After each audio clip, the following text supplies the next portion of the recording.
No introduction today? I'm waiting for it, you know. In Greek. An introduction in Greek or in Latin, like in the traditional So you mean I have my style. second chance? No, I mean, come on.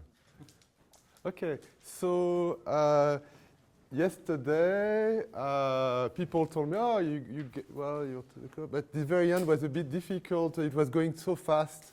This thing about interpreting fixed point operator, if you remember, using some trace operator.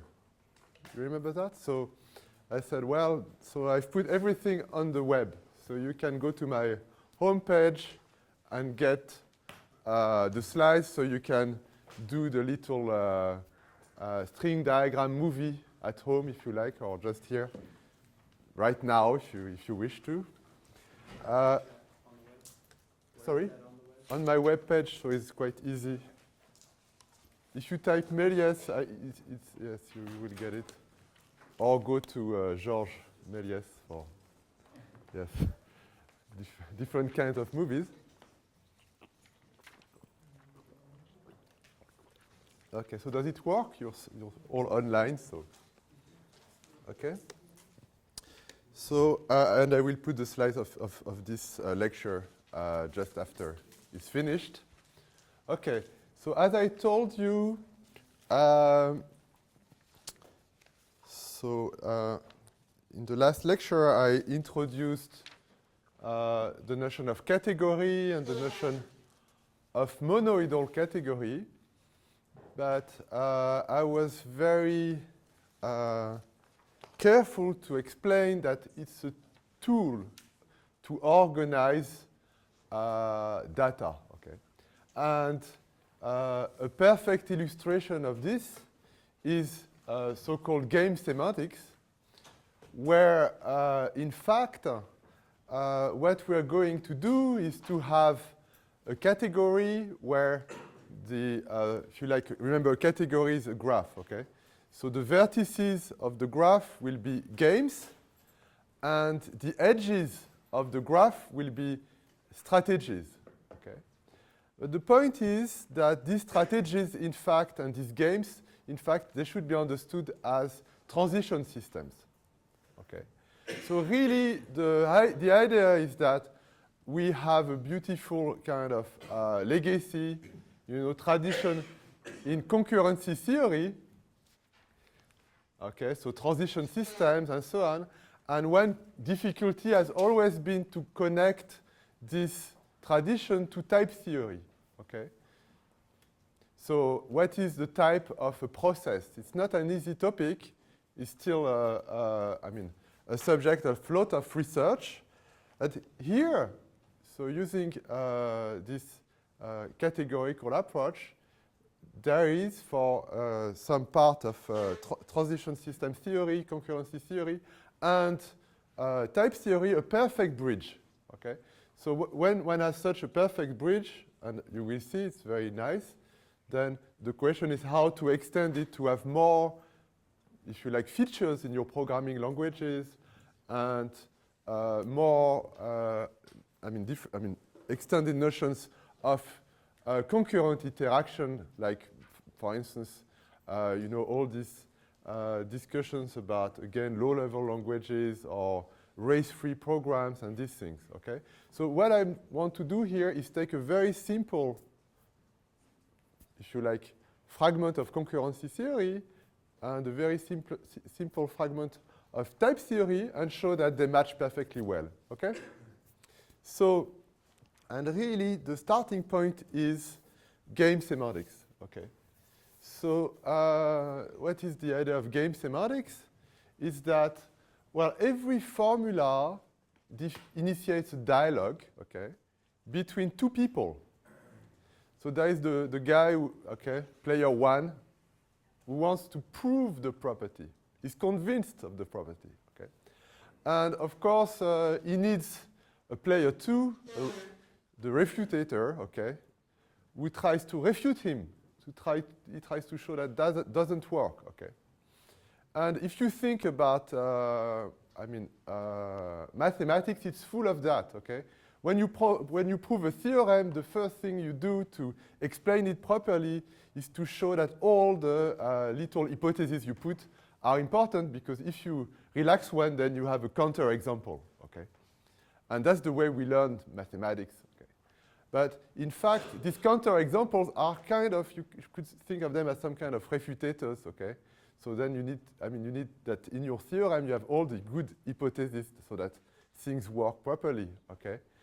And it's also the way we think when we develop, a piece of mathematics or a piece of science. We always think, okay, well, and we play the two, okay? So am I right, you see? So that's, and so it's good to take a formula and play with it, okay? So it's a very nice formula because it's exactly, yesterday people asked a question about classical logic, okay? It's exactly the kind of formulas we would not have considered 20 years ago in the field of constructive mathematics, because it's a classical, it's a formula which is valid in classical logic, but it's not valid in constructive logic, okay, intuitionistic logic. And what is interesting with this formula is that it's a bit counterintuitive, okay? So let's see what it means, okay?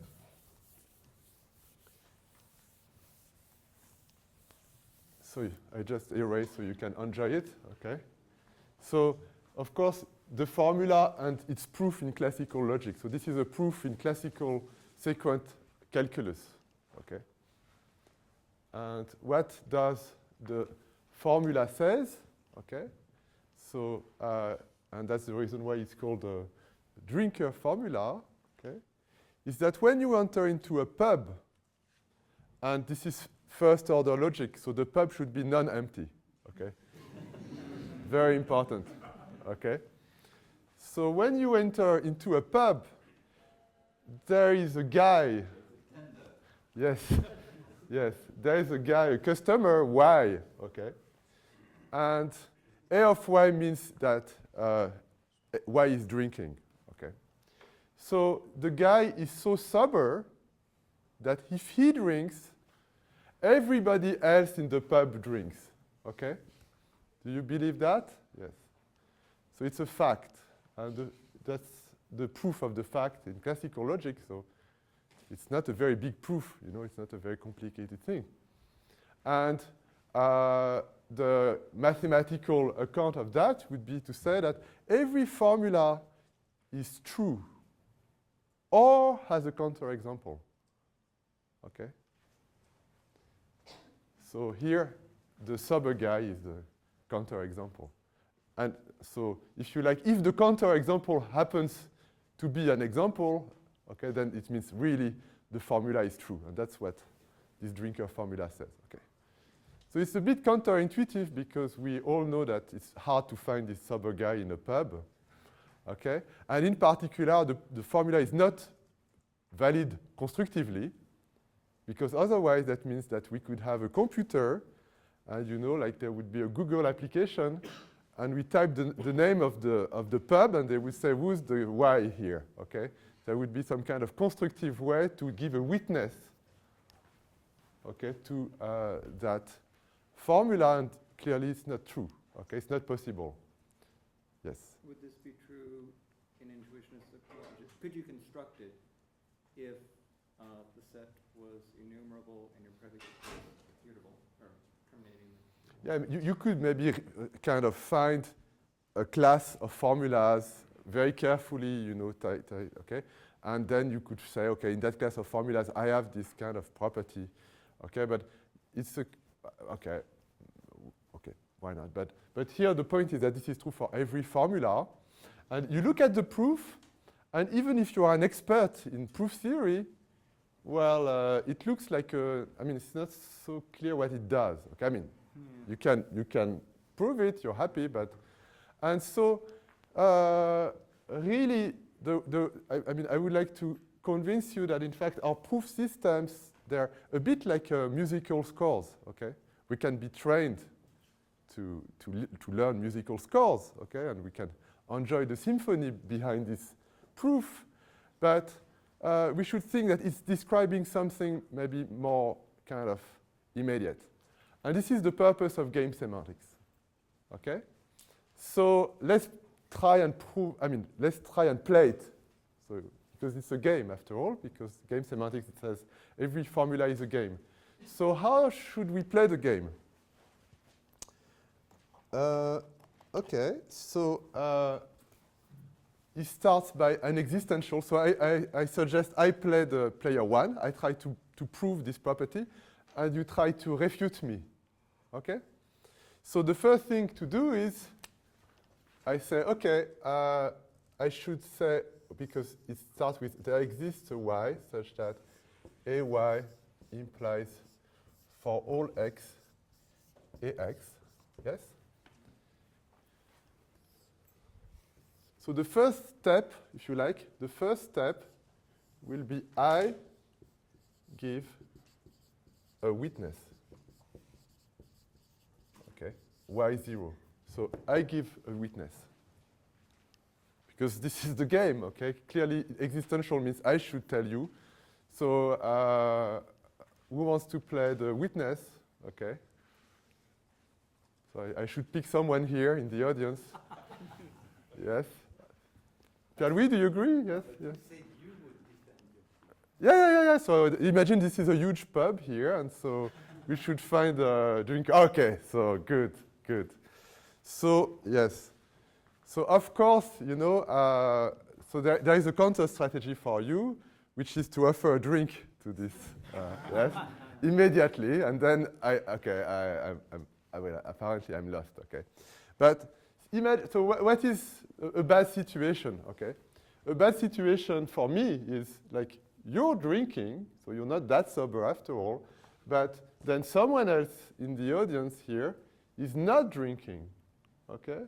And then it can be dangerous for me, but well, okay, it can be dangerous, but well, it's interactive, so we're playing a game. So what is, you know, step 2? Okay. So step 2 is you know, the other player, you give a witness because you want to show me I'm wrong, okay? So a witness x0 here, okay?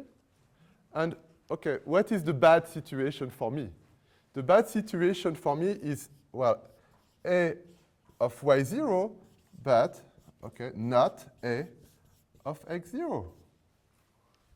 Okay, then, come on, Paul, you know, you're wrong, look at that, okay?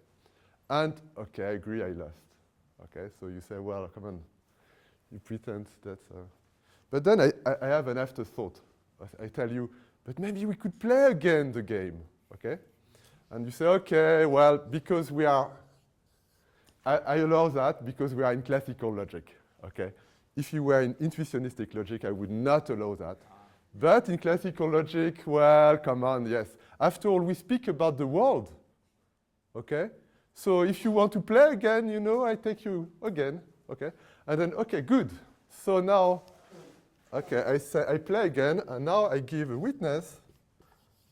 Okay, I give a new witness, and in fact, I should say I give the witness x0. Okay? So I tricked you. Because I lost the first time, but the second time, I used the information you gave me. Okay? So I know that someone here, but I mean, you gave me the name, okay, is not drinking. Okay? So if we think about this little game, what is important for me in order to beat you, is that I was able to, we accepted that I'm able to open a new copy of the game and start again. If you like, I'm allowed to backtrack here. Okay? So then it's quite natural to ask this question. Would it be possible to have some kind of logic where the fact that I can backtrack is explicit? Okay? Like, you see, there is a formula here, and after all, a formula describes the game. So maybe it makes sense to say that here I'm allowed to backtrack. Yes. So it will be something like this. So in modal logic, we would have something like this. Okay. So it allows me to backtrack. And the point is, this thing here is an important ingredient of linear logic. So, okay.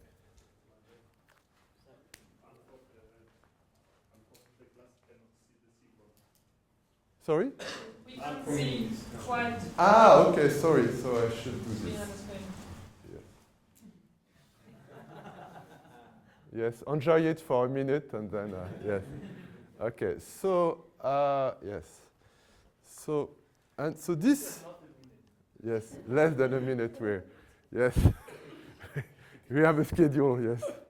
I mean, it seems, for me, it's easier to understand that we replace the implication with not, AY, or for all. Yes, Yeah, yes. That's what exactly. Well, you can then think about implication, okay? And I agree, okay? We can think about implication, what it means, whether we can think of it as not A or B, okay? But what I want to stress here is that, in fact, really the difference between intuitionistic logic and classical logic is the ability to backtrack, okay? And I believe that, to some extent, it should be written in our formulas. It should be written in our types, okay? The fact that it's not written is part of history, okay? But we try to, carry on and maybe think about what we're doing. And if you think about it, okay, it's quite interesting that the notion of constructive logic, okay, is really based, it reduces to the fact that when you have an existential, okay, like this, like an existential, I am not allowed to backtrack. Because if I'm not allowed to backtrack, that means that when I give the existential, the witness, okay, it should be somewhere in my proof, okay? Now, if I'm allowed to backtrack, yes, then that means that I can, this existential becomes kind of dependent on the interaction, okay, on what happened, okay? So, really, and this is a typical place where we can feel, one feels that looking at the interaction, okay, so, and this is the purpose of games, game semantics, looking at the interaction gives a good guide for designing the logic, okay? So all these debates, traditional debates about classical versus intuitionistic, you see, reduces to some extent to the ability to backtrack or not, okay? Yes? And backtracking is a very game theoretic or, transitional or, computer kind of science thing, yes? Okay, so that's so it was just to justify the kind of approach. So what I will do during this session and the next one this afternoon is to kind of study logics where these kind of backtracking situations are explicit. Okay, so when you are allowed to backtrack, you should write it. You should mention it. So there are modal logics which are, really started with like linear logic 25 years ago, but in fact, it's even started beforewards. So in the 70s, early 70s, although it was not really developed as much as it could, with this remark by Andreas Blass. Okay, he was studying like games theoretic interpretation of logic, and he noticed that implication, so A implies B, okay, so intuitionistic implication can be decomposed as backtracking of A implies B. And here backtracking means that when you prove that A implies B, you're allowed to use several times your hypothesis. So the proof of A implies B is allowed to backtrack and call the hypothesis A several times. Okay? And that shows that this idea of backtracking comes here to understand the difference between intuitionistic or constructive logic and classical logic. Okay. But also comes in when one wants to study intuitionistic logic. Okay? So it's good because remember, so there is this nice introduction to the ideography, you know, the first work on proof theory by Gottlob Frege, and there he writes, okay, you should know he was, at the time he was supported by Zeiss, so it's a optic company, you know, like, okay. So, of course, you know, I guess it was maybe a joke or he took it seriously. He says, you know, proof theory is a microscope. Okay, he didn't say proof theory because he was inventing it, but okay, my ideography is a microscope. Okay, and we should hope that with this good microscope, we realize that, like, we can decompose the connectives of logic. Okay, so typically in linear logic, A implies B. Okay, is decomposed as. So we will see that a bit later. Okay, and this is the dual modality to this one. Okay, and so that means that it's a bit like chemistry. Okay. So you see, one of the nicest bit of 19th century history is the Mendeleev table. You know, so you have all these things around us, but then people try and decompose the molecules and and I think this is the kind of purpose, in a way. Are there molecules of logic? You see, like, well, or atoms, and we could then build. And a lot of what's going on, I mean, here today, I mean, and yesterday is about this in my talks, but also in Frank and Bob's talks. It's an important thing. Okay. Okay. So let's start from really basic ideas. Okay, if we want to produce kind of atoms of logic, we should start from stupid, very naive ideas. So, okay, so I said that there is, I mean, a formula should be understood as a game. So then the question is, of course, when we are doing logic or programming, when we have formulas, we want to build new formulas, like conjunctions, negations, quantification. I mean, there are lots of ways, given a formula, to build a new formula. So we should do the same with games. Okay, if I have a game, okay, maybe I want to produce a new game. And okay, so typically, and you will not be impressed. Okay, if I have a chess game and I play white, I could decide that I will invent a new game and I play black. Okay, and this new game where kind of black replaces white should be really understood as a negation. Okay, so why? Because if you think about it, negation, okay, the traditional way to think about it is to say it's an involution on the Booleans. Okay, true becomes false, false becomes true. Okay, but we're interested in kind of concrete material logic. Okay. So like Curie-Howard, we want to, all these abstract things, you know, in the clouds, we want to make them concrete. So this involution between true and false, in fact, it becomes an involution between me and you, okay, so the two players. So there is this symmetry between the two players. It's very important, okay? And in a way, this is a bit what happens here, because in a sense, at some point, I take your, okay, I mean, I take your information, and so these symmetries are fundamental, okay?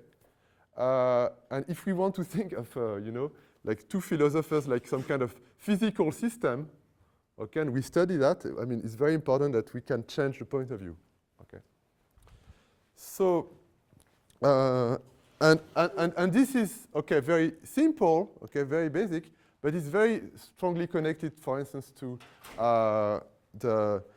what Frank was speaking about the pragmatist and the verificationist, you know, views on logic, okay? So they are kind of dual to one another, okay? So just to connect things, yes. So now, okay, so we have this negation, and well, maybe we should study, it's algebra, okay? We try to understand what is the structure of the negation, but the negation doesn't come alone. It comes together with tensor product, okay? So here is two chess games, but we could imagine more crazy situations like chess and poker, okay? So imagine that, you know, two people, you know, you give me two games, I can play them in parallel, okay? So, but of course, an important question is who decides, if we play the two games in parallel, who decides to play one game or the other at each point, okay? So in the case of the tensor product, we let the player, okay, so the kind of, well, in the case of the tensor product, we let the opponent, okay, at any point of the game, decide, you know, so we play a bit, imagine I'm a very polite host, okay, and you come here and I say, let's play poker, tensor, chess, okay? So, okay, and so we start playing chess, but then my guest, my opponent, if you like, is fed up with chess a bit. If he feels, let's play a bit of poker. So then I accept, you know, and so he's got the control. Okay, and we play the poker, and now maybe at some point he's fed up with poker, so he played the chess, okay? And really, I'm so generous that when I play the poker, I don't remember that we played chess before, and when I play the chess, I don't remember that we played the poker, okay? And that means in a way that I'm a pair of two people, because whenever I move from one game to the other, I don't remember, okay? And this is exactly the way you can think about a pair of programs, okay? They are kind of an interactive strategy playing on A tensor B, okay, on two types, but whenever the environment may be aware of what's going on in A when it plays in B, or vice versa. We'll come back to this, but me no, okay? Yes? You should be careful about terminology because pairs were used with the typing pair of Mn. Yes, yes. Gamma. Yes. With the same gamma. So Yeah. Sure. We will see that in the proof system. Yes, there is a beautiful distinction between, in this framework coming from linear logic, between pairs and pairs. Okay, so there are two kinds of pairs. Did you realize that? Okay, so there is the very gentle host, like me. Okay, and I play the tensor product. So, well, we start playing a bit of chess, and then when you're fed up, we move to the poker, and so on, okay? But there is the other guy, okay? He's very generous too, but, well, it doesn't give too much, okay? He says, okay, I'm a pair, but now if you choose chess, we'll play chess, okay? Or if you choose poker, we play poker, but we don't move to the other side, okay? And these two notions of pairs are different, okay? And in fact, this was the connective of parallelism, okay? So for instance, if you think about process calculi, this is the parallelism of CCS, okay? But in process calculi, you also have sums, choice. And if you think about the other pair, is the situation where your guest picked a game, so it chose. You know, so he selected, he took a decision, okay? And this is the sum here.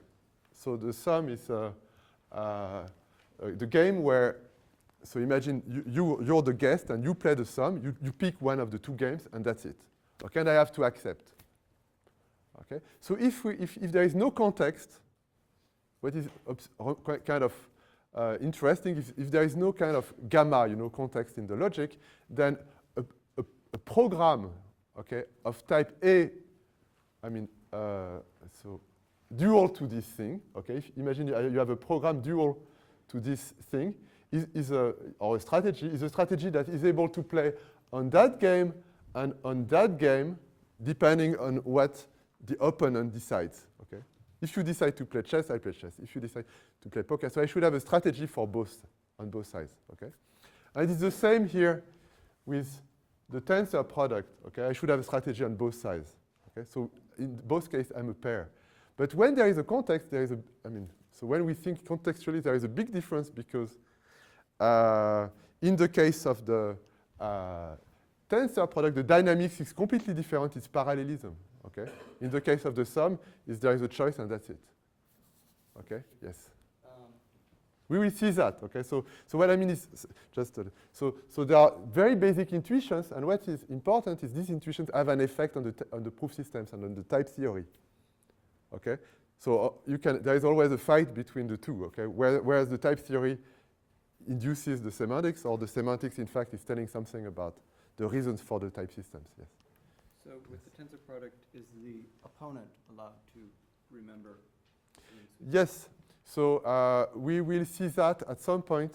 Or maybe I could do it now because we're speaking about this. So it's a good opportunity to explain that even here, okay, I can say that, you know, so this formula that so this basic principle that a formula is true or it is false.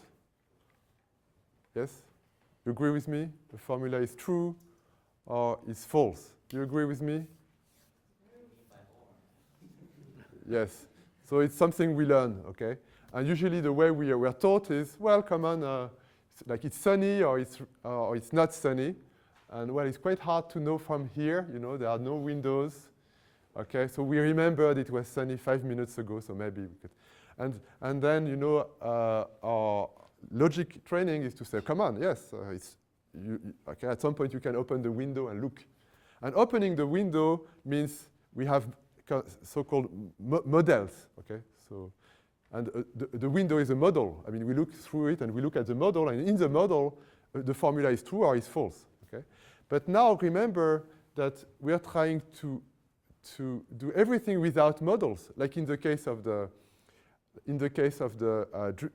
drinker formula. Did I need any pub to check the property? No, we just had a discussion and I convinced you. Maybe you were not happy because you felt I cheated you, okay? But still, we didn't need some kind of model. So here, I claim that, you know, with these games, we can justify the fact that the formula is true or it is false, okay? And that will answer your question. Okay. So how do we, yes? In the tensor product, wins, how do you tell who wins? Yes. So there is a very basic winning condition, okay? Imagine, okay, I'm a good guest, but I'm, we say a bad loser? No, mauvais perdant in French. So I'm the kind of guy who doesn't like to, yes. So I'm a good host, but, okay. So when you come and I offer you poker and chess, in order for me to win, I should win the 2 games. Okay, so it's a conjunction, yes? And that's good because remember, I'm kind of split personality. So when I play the poker, I want to win. And when I play the chess, I want to win. The other guy, on the other hand, he will have a good day because it's a disjunction if he beats me on one of the 2 games, especially if it's poker, okay? So now, the thing is, this is the difference between a conjunction and a disjunction. So there is a notion of payoff, if you like, yes? And so so I will explain, yes. Now, how to give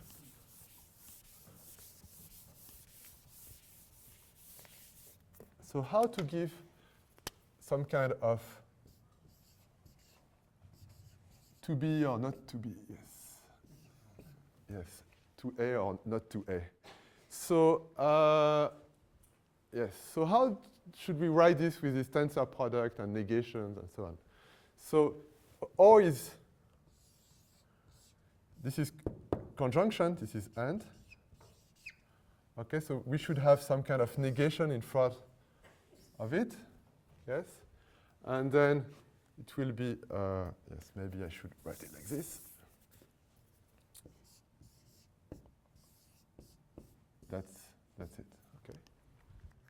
So I claim that for every game, there is every game A, there is a winning strategy of that type. Okay, so how does it work? Okay? So let's take chess. And of course, we'll take a very nice notion of chess, which is determinate. So there is always a winner. Okay? Small. Okay. So now, what is this? Okay? This is chess, this is white, and this is black. Okay? What is this? It's black and white. Okay? Oh, sorry. Yes. Yes. Okay. Otherwise, yes, it will be difficult. Okay. And negation turns the things, but what is important here is that so I have like two okay. Maybe I should write it like this. So imagine you have these two boards. So, okay, and you are playing a strategy here. So you want to have a winning strategy.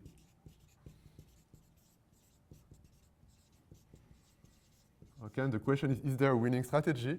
And here, because we are playing against the tensor, remember we have, like, in fact, a pair of strategies. Yes? So do you have favorite players, chess players? Like, I don't know. I think each generation has its favorite chess player, so I don't know. Deep blue, yes, against Kasparov, yes. Okay, yes. Okay. So let's try and beat one of them, okay? So of course we have, we should try and design a good strategy to do that. So someone maybe wants to say something, or? Just put one, just make deep blue against Kasparov. So you play moves that deep blue plays. Okay. So the thing is, so you wait that deep blue plays. Okay. So you push the button. Okay, and you wait. At some point, white plays. Okay. White plays a move, a very clever move. Okay. Well. Yes. And so what the strategy does, so this is step one, okay? So what the strategy does now is playing just the same move, but on that board, okay? So then Kasparov says, very clever move. Yes. It looks like deep blue is playing against me, okay?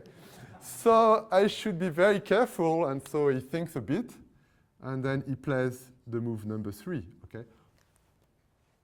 Although he believes he plays the move number 2. Yes? He just reacts to that move. And so what I'm doing with the strategy, so you see all the strategies are just the even numbers, okay? It's just I take this move from Kasparov and I play it against deep blue. Deep blue remains very cool. Yes? Says, yes, yes. And that's it, okay? So you play, maybe deep blue answers something, move number 5, and then you play the same thing, move number 6, and that's it, okay? So the only invariant you try and keep here is that at every time, once the strategy here, your strategy, has moved, the two games are exactly in the same position. Okay? Now, so the game goes, and deep blue gets a bit hot and Kasparov sweats a bit, but you are very cool because you're just doing this thing here. And in the end, who wins? So we should vote. Who wants yes? So we can, no? Okay, so let's say Kasparov was in a good mood. He win, okay? Or no, yes, well, no, it's better. Yes, it's better like this. So yes, so Kasparov wins. Catastrophe, like I lose here. Okay, I lose. But I win here. Okay? And this one loses.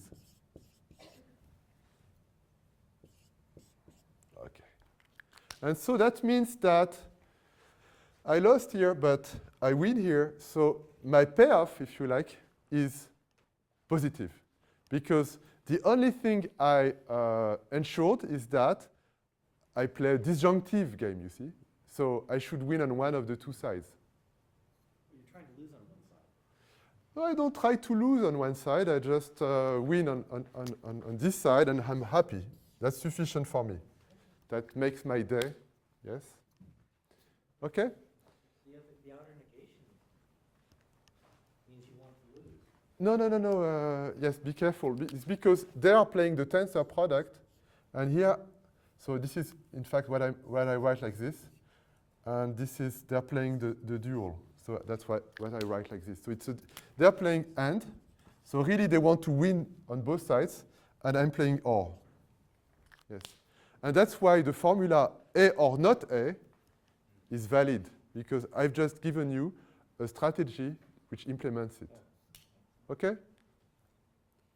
Yes, it's okay.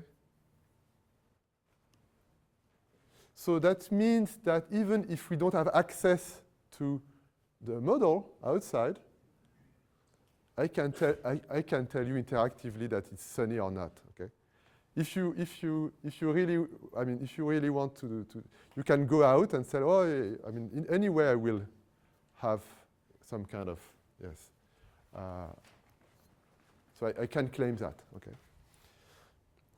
And the point is that if you give me a proof that it's sunny and a proof that it's not sunny, okay, they're both winning. I played one against the other, and there is a problem somewhere. Okay, and I'm in the middle, and I can say where the problem is. Okay, so this has to do with, if you like, interactive testing. It also has to do with, I mean, more technically, eta expansion.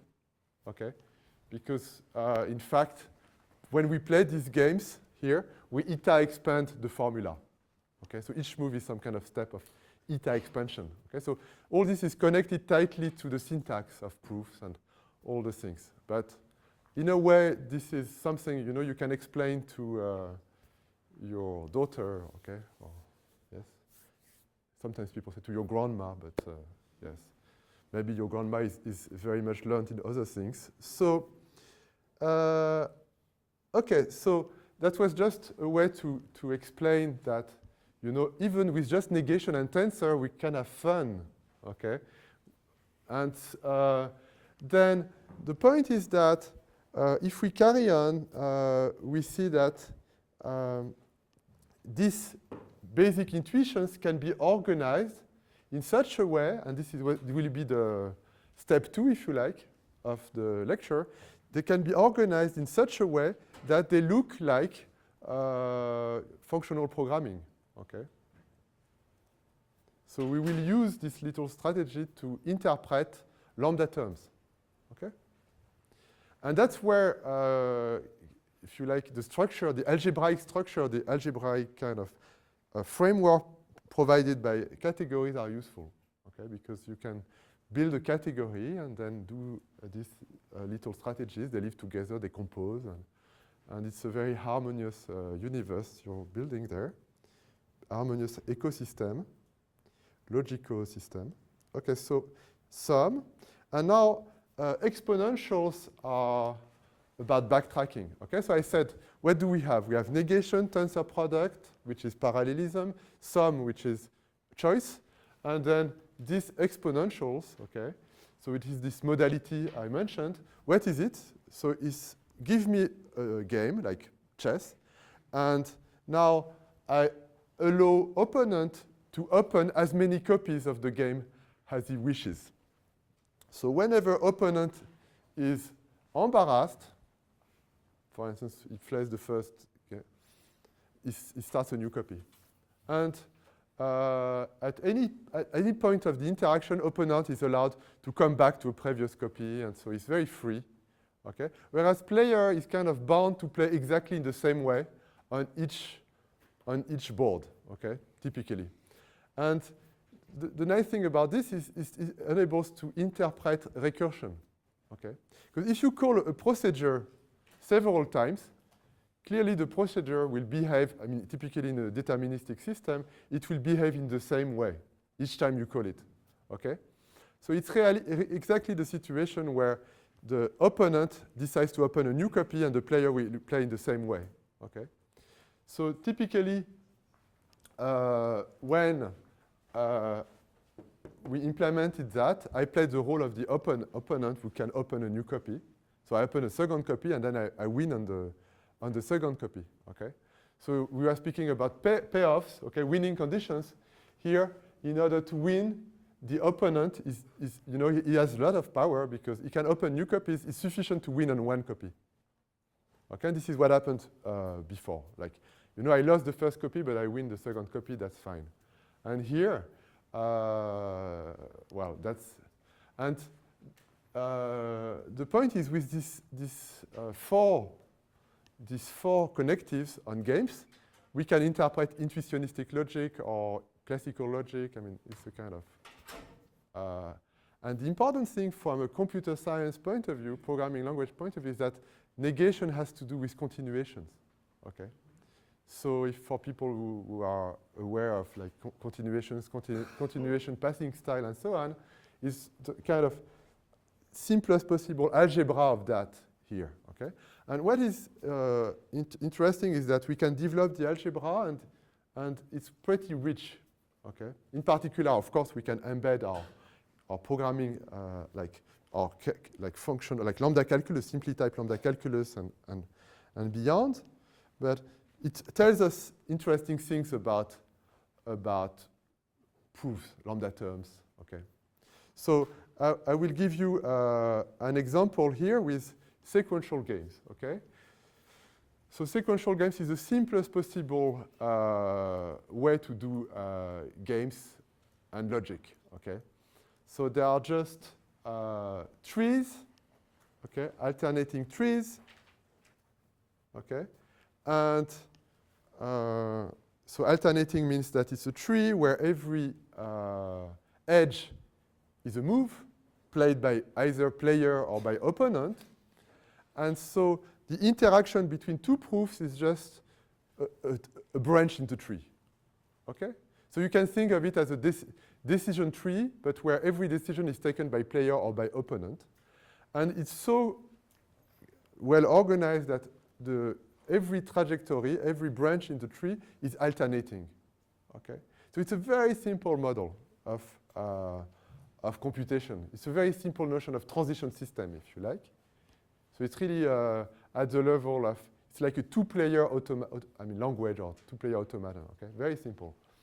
And the point is we have a proof pi and another proof, and they will interact. And we will see that, in fact, this provides a so-called interleaving semantics of proof. So who knows about interleaving? Just to check. Okay. So interleaving is a kind of so this is a word which comes from the concurrency theory tradition. So people like around Petri, you know Petri nets. You all know Petri nets, I guess. Yes. Okay. So when there are all these things, you know, like you have this big Petri net, a lot of things are coming. I mean, a lot of events are arising, and you can say, okay, I will consider them, you know, I will really take a trace, so that means a sequence of all the events. Okay? Now, if you put two Petri nets together and they don't communicate, then what's going on is now a sequence of events. Some events are, you know, in the first Petri net. Some events come from the second Petri net, but still you have a sequence here. Okay? So this is what is called interleaving, because every sequence of events here is an interleaving of events from the first Petri net and events from the second Petri net. Okay?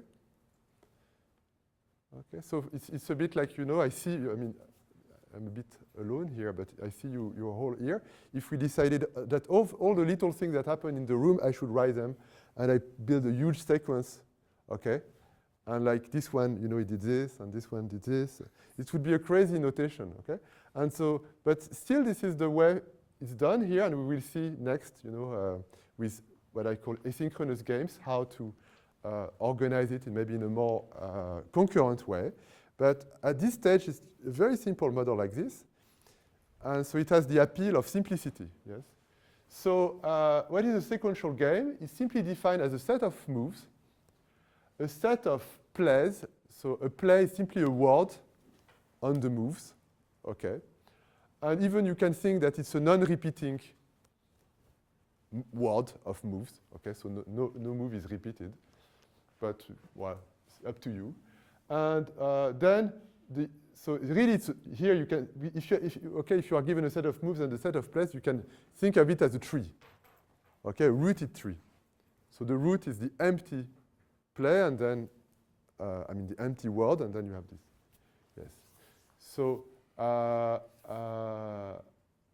yes.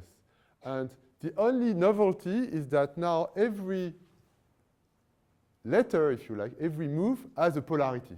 So it's either -1 or +1.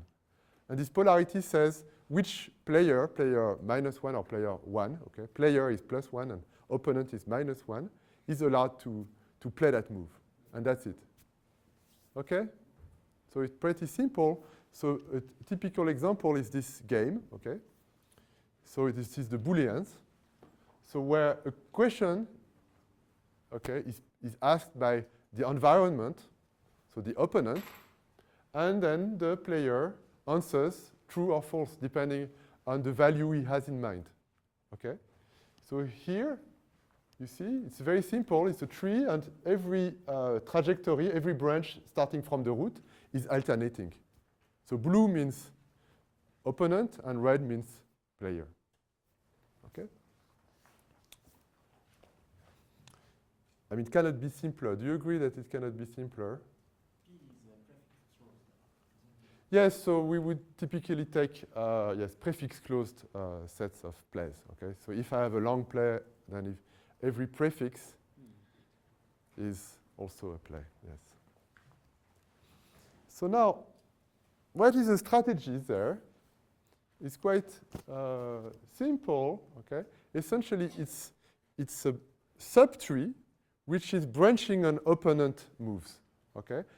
And that means that when there is a player move, it should play a unique player move. So it's a deterministic strategy. Formally, how is it defined? It's a set of alternating plays. So M1, the first move is opponent, then player, opponent, player. So it's a set of alternating plays of even length.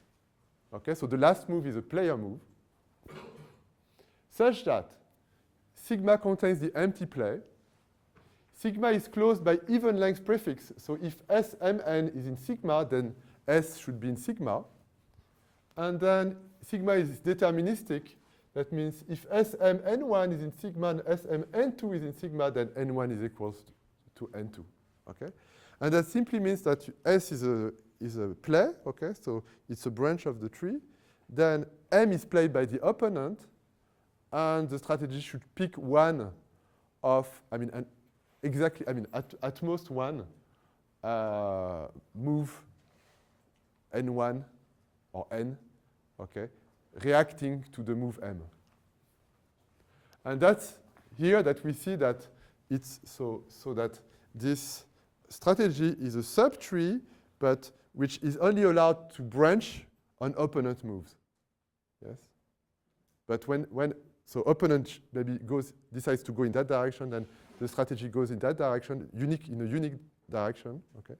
And if the opponent decides to play in that direction, then the strategy plays in this unique direction, okay? And so the purpose of this lecture is to show that every lambda term can be interpreted as such a strategy. Okay, so every type will be interpreted as a tree. Every lambda term will be interpreted as a subtree, a strategy in that tree. Okay? So that means that we take a higher order notion, logical notion, lambda terms, and we translate it to something very simple, like first order automata. Okay? Like, very simple, like really transitions. And so it's tempting to think of that translation as some kind of idealized compilation. The problem is that it's so idealized that then the big work is to show that real compilation, so real compilers and low-level languages, are indeed related to this thing, okay? And this is what I mean, we're trying to do currently in the field, okay? But because ideally, you will see these strategies, okay, for the moment, you see, I just define games and strategies. You would find that in essentially any good textbook on automata theory with maybe 2 players and so on. But what is new is the way we'll organize them using categories and the connection to logic, okay? So here, for instance, just if we look at the definition and we can illustrate it, we have 3 strategies, exactly 3 strategies on the Boolean game. So there is a strategy which, okay, when the question is asked, it answers true. This is one strategy. So it's just that, yes, it's just, that branch on the left. So the other strategy, when the question is asked, it answers false. So it's that branch on the right. And then there is also a third strategy, which contains only the empty play, okay? So in a way, you can think of it, when the question is asked, it doesn't answer, okay? So it corresponds to, the bottom of domain theory. It corresponds to the idea that maybe your program is still not aware of the value of the memory cell or the Boolean, okay? And so when you ask, it stops and it loops typically, okay? Yes? So only 3 strategies. Now, you can also look, for instance, if you're interested in logic and if you're interested in termination, to total strategies. So a total strategy is a strategy where for every play of the strategy, every opponent move M such that SM is a play, then there exists a move N which completes the strategy, okay? And in fact, if you take just pure logic, so simply type lambda calculus, every strategy associated to a term is such a total strategy, okay? Now, if you add to pure logic fixed point operator y, okay? So it's the ability to define letrec, okay? Then some strategies, okay, some terms will be interpreted as non-total strategies, okay? Because typically, you ask the value of a Boolean, and the program will start asking questions and computing a fixed point that never ends, okay? In that case, the associated strategy is not total, okay? So typically, in the case of Booleans, you only have 2 total strategies, which is just true and false, okay? So now, this defines the notion of game, okay? So we can play exactly the same, we can apply the constructors we defined just half an hour ago, okay? Tensor product, sum, all these things. So how does it work? So tensor product is defined like this, okay? It's quite easy in a way, okay? So, and remember, it's just this idea that we will play the 2 games together. So what is a move of that game? Okay, so M of A tensor B is the set of moves. It's just a move of A or a move of B. I should have written plus. So it's MA plus MB. Okay? So it's just the sum of the set theoretic sum of the moves in A and the moves in B. Now, the polarity of the moves is just the same as beforewards, okay? So when we take 2 games, we don't play with the polarities, okay? We don't play with the fact that one move is a move by opponent or proponent. We just keep the same games, okay? And now, what is a play in this tensor product? Well, it's just the set, so it's an alternating play in A and B, such that, so alternating means that it's opponent, player, and so on, such that when we project on each component, we get a play in A and a play in B. So projecting simply means just keep the moves in A, and you get the projection in A, or keep the moves in B and you get the projection in B. Is that okay? I want this definition to be understood, because otherwise, it's okay? Is someone? Do we have to do some sort of renaming Yes, so you need to do a little maybe tagging, but that's a typical thing when you take like two sets, like A plus B, as A and B are sets, you need to maybe retag them, okay? Say in left of A and in right of B, I mean, yes? So, but really think of them as disjoint, and then we put them. Could you give an example of P? Yes, so I could jump a bit ahead and show you, yes, sorry, because the example is already there. Okay. So if I have this game, Boolean, yes, so if I do tensor product of the Booleans, then a typical play is question in the first Boolean, then answer, then question in the second Boolean and answer. Okay? And well, interleaving so means that if the second, the opponent decides to ask rather the value of the second Boolean, then we get another trace. Yes? So that's it. Yes. You might give non-examples.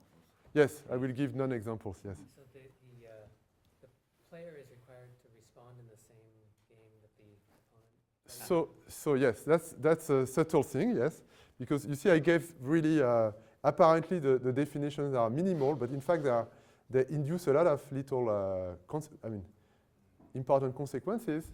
So I will give you yes. So let's give a series of non-examples. What did I? Yes, it's here. Okay. So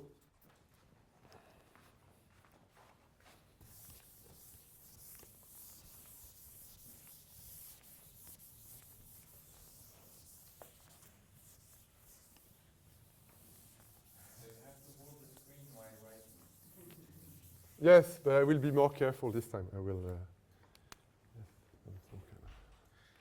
So yes, so sometimes it's nice also to have this alternative notation. Maybe it's good to introduce it, where, for instance, you take these two games and you say, okay, like question,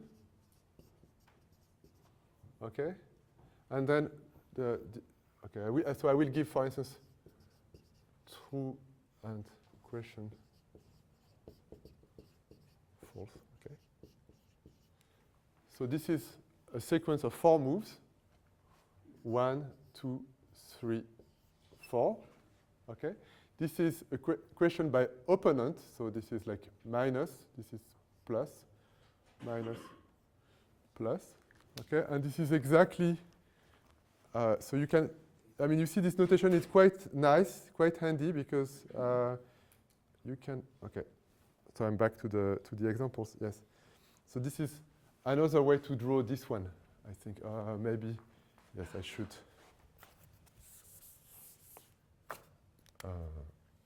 So it was question 1, true 1, and false. Okay. So if you say this is like component 1 and component 2. Here, what we're doing is we're doing question 2. This one is here. Then false. This one is here. And then question 1, true 1. Okay? So this branch here, you can, these 4 moves, you can also write them like this. Okay? And in a way, it's visually nicer. Do you agree with this? Yes? So this is a typical play of the tensor product. A non-play, okay, so a non-example would be this, for instance. Question, true, and false, for instance. And why is it not valid? Because if we look at the very strong policy we have on alternation, this would mean this is minus. Here it's minus and plus, plus. Okay? And so it is true, like as you noticed, that in this, with this definition of game and tensor product, when opponent asks a question, necessarily the player will answer on the same component. Okay? Because if the player goes outside and answers the other, and plays on the other board, there's a problem because if you project the play on the second board, then player played twice. Okay? Yes, so not good. Okay? Of course, there are variants of, I mean, what is very nice in this field is that there are variants of games where you would allow player to do strange things. And these variants are not just arbitrary, because we can show that when you allow more to the opponent and the player, it means that in fact that reflects a kind of some primitives in the programming language.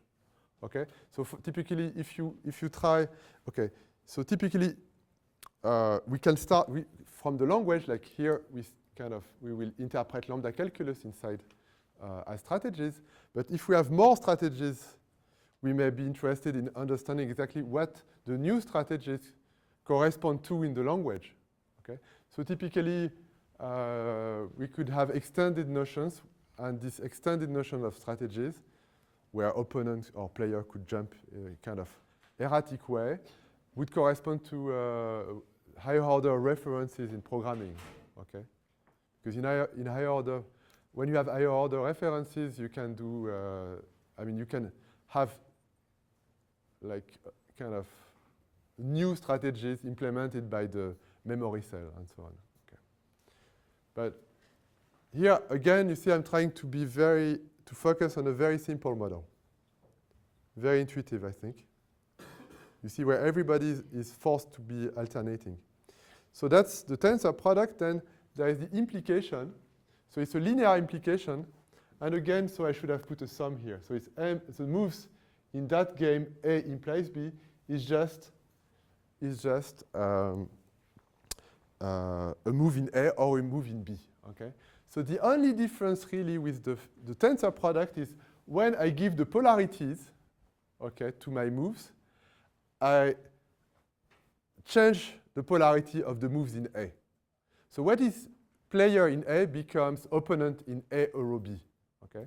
And this reflects the fact that, you know, so it's a kind of equation which is not exactly valid, but this is the intuition, okay, that this is not A or B. Okay. So the fact that there is a negation here is reflected in that minus here, which says that, you know, what is player and opponent. Okay. And one subtle issue with all these game semantics is that negation is very, it's a wild animal to tame, okay? So here in the model, we can define a negation like this. We can say that negation of A is A, if you like, 1, okay? And 1 is just, or maybe I will write bottom, okay? Because that would be the usual notation. Bottom is just the game with an opponent move, so it's just opponent.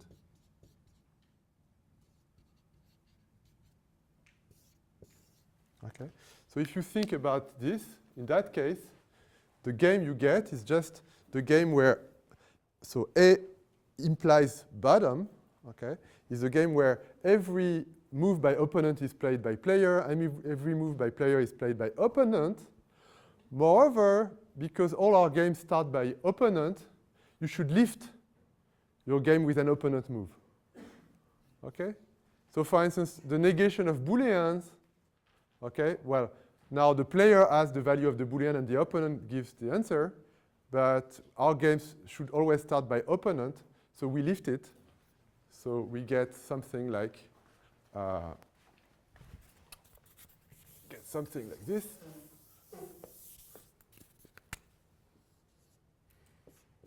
So we have like some kind of question, and then question, and maybe false, okay?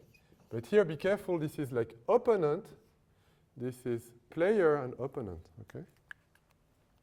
So bottom, okay, is a bit poor, so if I have Boolean, then I can maybe answer to, yes? So carry on the interaction, yes? So this is the same definition as the tensor product, except we flipped Yes, exactly. Yes. But the thing is, this little flip has a lot of consequences. In particular, now when you have A implies B, the player who is allowed to change component, okay, is the player. It's not the opponent. Yes. It sounds like poetry. So the player who is allowed. Yes. So when you have a tensor product, opponent, okay, is allowed to switch, but not player. When you have an implication, player is allowed to switch, but not opponent. Okay, that's it. Switch component. So now we construct a category. Yes, and we are back to yesterday. And the point is, yesterday, what did we do? We constructed a category. So remember, it was a graph whose vertices are formulas and whose edges are proofs. Okay, so proofs from A to B. So here we'll do the same. So the vertices are games, and the edges between two games, okay, an edge from A to B, is a strategy in that game A implies B. Okay? Strange. Yes? It sounds a bit strange the first time you see it, because, well, the question is, well, if we build a category, for instance, we should have composition of strategies, and we should also have identities. So I will speak first about, well, composition or no, identity. Okay. So what is the identity strategy that we will use? Can you guess? Because we played it 1 hour ago. Yeah. No moves. Bit more. It's written here, but yes. So this is the identity we will use, this strategy. Okay? And the reason is that it behaves like a, if you like, it behaves like an identity, but what is new, if you like, usually, for instance, identity function is I take an input and I transport it to an output. It's the same output. Yes, you agree? This is identity. But now what happens is that, okay, I transport a move from the input to the output, and this is a move which is played by opponent. Okay? But now maybe there is a reaction on the output type. There is a reaction, and I take this move from the output type to the input type. Okay? So it's a back and forth kind of identity. And this is the novelty, if you like, compared to traditional automata theory, where people consider transducers. Yes, you know transducers? You heard about them? So they are a little device. You have a word as input, a word as output, and every letter here of the word as input is transported to the first, like the first letter in that word is transported to the first letter in that word. Okay? And then the second letter is transported to the second letter. And each time you do that, there is a state inside the transducer that kind of, because it's some kind of, if you like, input-output automaton. Okay? But here, what we're doing is that we have like a transducer in one way and a transducer in the other way. So it's a kind of, and that's really, I would say, the kind of novelty of logic, or, you know, like even lambda calculus functional programming in a sense, compared to automata theory. Okay? So you see, it's very low level, but this ability to take information from the output to transport it to the input. Okay? Okay? So in particular, if you think about a continuation, it's really based on this idea. Yes? Or a function. Okay? So if you have a function from A to B, well, it will transport information from A to B, you think. Okay? But in fact, if A is a type, so is a function type, okay? So imagine A is Boolean or row Boolean. Well, in fact, you need to do some kind of trading, you know, import, export kind of thing. Because you will need to, because your input is a function like Boolean or row Boolean, that means that you will need to give a Boolean to the input, but this Boolean typically will come from the output. Yes? So we should, so okay, it looks like this in this notation. This is the copycat strategy. Okay, so M1 in A is transported in the output is transported to the input, M2 in the input is transported to M2 in the output, and so on. Okay? That's the copycat strategy. Yes? And again, you can think of this strategy entirely, it's entirely defined by the fact that it keeps this invariant that every time it's moved, the state on the left is the same as the state on the right. Yes? So now, composition, how does it work? Given two strategies, sigma and tau, you will compose them in the very naive way. Okay? So you say that the composite strategy, okay, is just the set of plays such that you can take this play in A and C and find a play. So you see you're here. You are A and C here. So here. So a play in that strategy here, sigma tau, is just a play such that you can find a sequence of moves in B such that, in fact, the play is the result of composing the play in sigma and the play in tau. So I have like an example here, for instance, an illustration. So you want to compose the identity that we've seen with the strategy true, and the strategy true, it simply does this. It takes, so whenever there is a question okay, if we look at this part, okay, the strategy true, what it does is when there is a question, it answers true. Okay, it's a very basic strategy. Is the strategy we saw on the Booleans. Okay, you ask me a question, I answer true. Okay, that's what it does. Now the identity is more subtle. So there is a question from the environment, and then what the identity does is it transports this question to the input Boolean. Yes. Now this question has an answer because true answers, I mean the strategy true answers true to it. And so this answer will be propagated to the output. You see in that example? Okay. So really, if you like, this play here, question true, is in the composite because we could find this interaction here such that this part here is in the strategy true and this play here is in the strategy identity.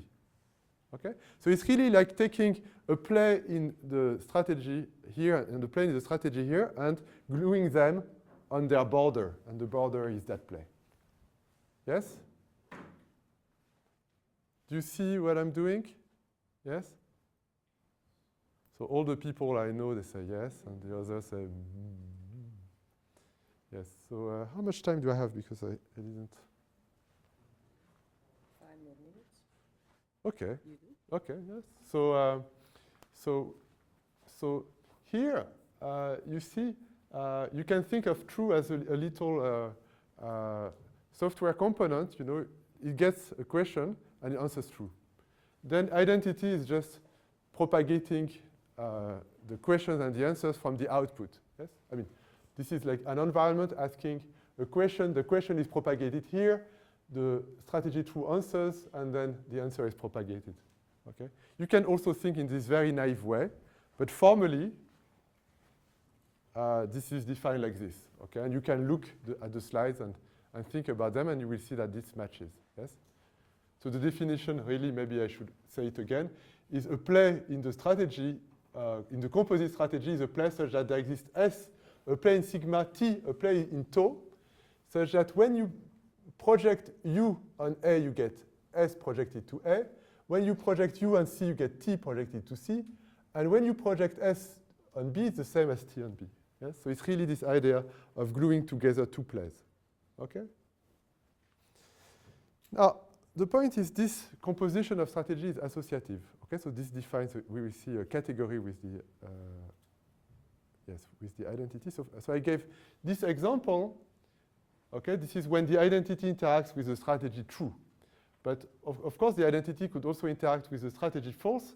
And in that case, one gets this other interaction. Okay? And the point is that you see the strategy identity adapts to what happens in the environment. Okay? Here in that case, the answer is true, so it propagates true. In that case, the answer is false, it propagates false. Okay? So in a way, this is the opponent who decides what happens, and the strategy follows this strategy. Okay? So now negation is just the same as identity in that case, but you just apply a negation. Okay?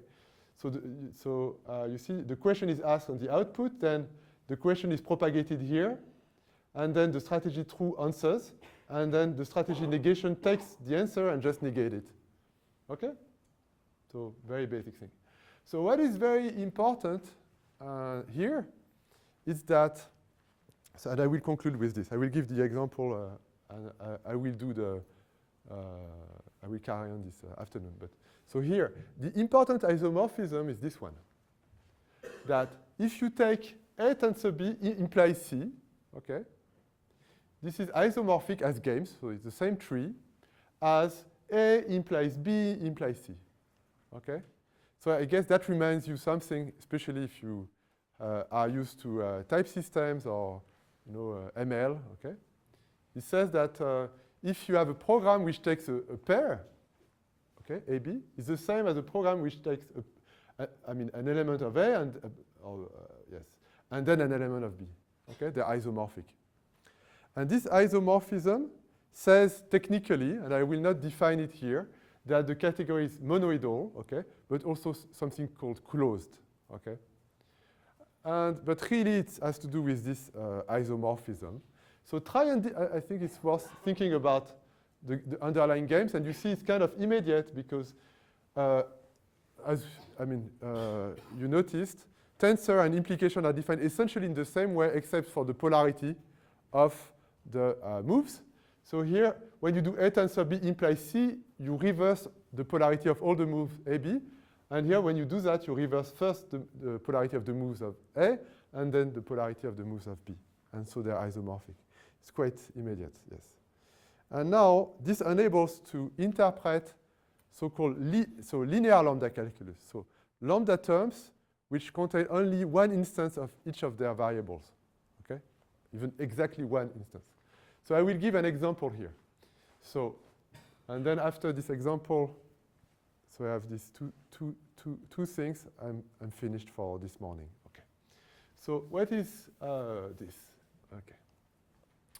So I want to define what is the most important thing in a functional program. Okay, functional program is the evaluation. So you have a function and you want to evaluate it against an argument. Okay, this is the simplest possible thing. So how is it defined? It's a map. So it's a strategy from this type here, B tensor, B row B, to this type, okay? And clearly here I took Booleans, but more generally it's A tensor A implies B to B, okay? So how does it work? So first of all, the environment says, oh, please tell me what is the value of the Boolean here, okay? And then the strategy says, okay, I will tell you. So, but of course, I need you a bit. I need a bit of your help, okay? So please tell me what is the value of this Boolean here, okay? And then, and so that means that, okay, I'm able to tell you the value here if you tell me the value of your function, okay? What, you see? So imagine that the function is a constant function. So you're evaluating a constant function here, okay, against an argument. So the fact that it's constant and that it doesn't even need to read the input is that when the environment is asked the value of that Boolean, it will answer immediately it's true, okay? So blue here means that it is the environment move, yes? So the strategy plays the red moves, yes? So because this answer means that this function, this program here is constant, then the evaluation strategy can say, okay, I know that if I apply this function to anything, it's true, so I can answer you true. Okay? Now, of course, this is one trace of execution of the evaluation strategy. Okay? Another trace is this one, where, in fact, the function here that we have here is not strict. So typically, here, I think I took the negation, okay? So imagine that this function is the negation. then you want to apply this function to this argument which is true. And clearly what you will get in the end is false, okay? Because you apply negation to true, you get false. So how does it work in this model? Well, the first thing is the environment asks a question. So environment is blue, okay? So then the strategy says, okay, I will answer you, but please tell me the value of that Boolean. But of course, the negation function from B to B doesn't know the value of that Boolean because it needs to know the value of that Boolean. So what this the environment answers is, well, I'm ready to give you the value of this Boolean, but first you should give me the value of this Boolean. Yes. Now the strategy says, okay, you asked me the value of that Boolean, but I'm an evaluation function. So if you ask me the value of your input, I should give you the value of this Boolean. So that's why the question by the evaluation strategy comes here. Then the environment says, okay, because remember the environment, it knows the function, it also knows the Boolean. So it says, okay, the Boolean is true here. Okay, so now that your evaluation strategy knows this value, it transports it here, so it answers true here. But then the negation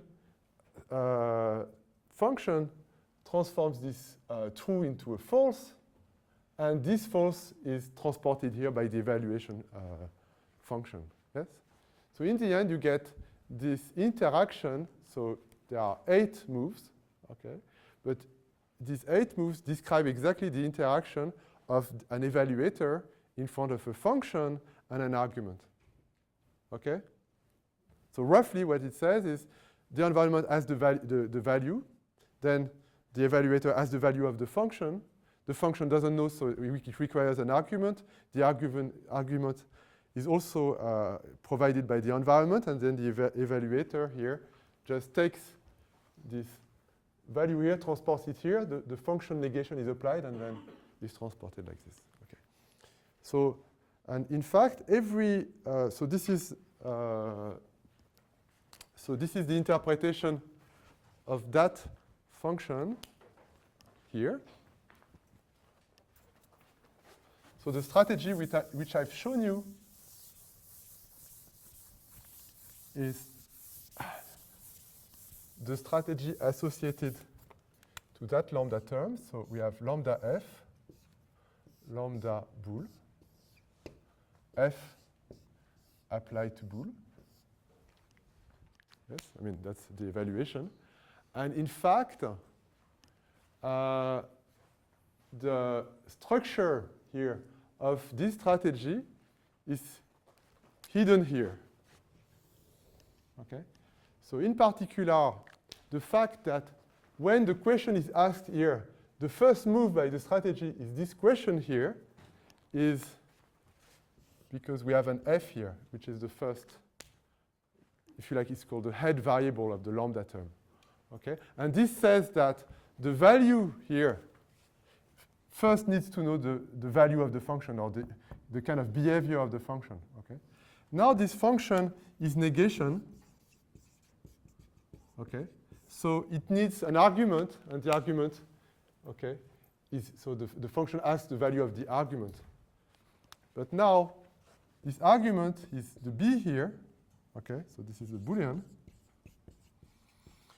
And this is exactly the reason why this Boolean here is attached to this lambda here. And so this is the reason why the question here is asked, okay? So if with some training, okay, it's possible to see in this strategy exactly the underlying lambda term. This is what I want to mean, okay? And then you can maybe think about it, and we can discuss about it offline. And I'm finished. Thank you.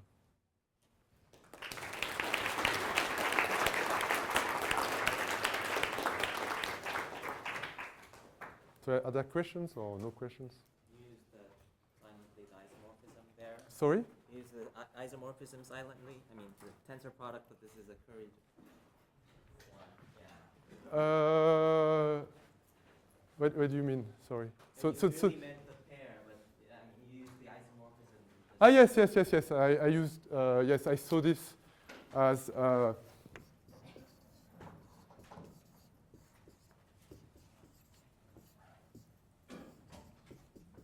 yes, that's what you mean, yes? Yes, which by the way is the identity. Yes. Yes, you can think of, because it's a purification of the identity, yes? So, so you can think also of it as a copycat strategy in a kind of where the components have been moved around. Yes, I should have said that. Okay.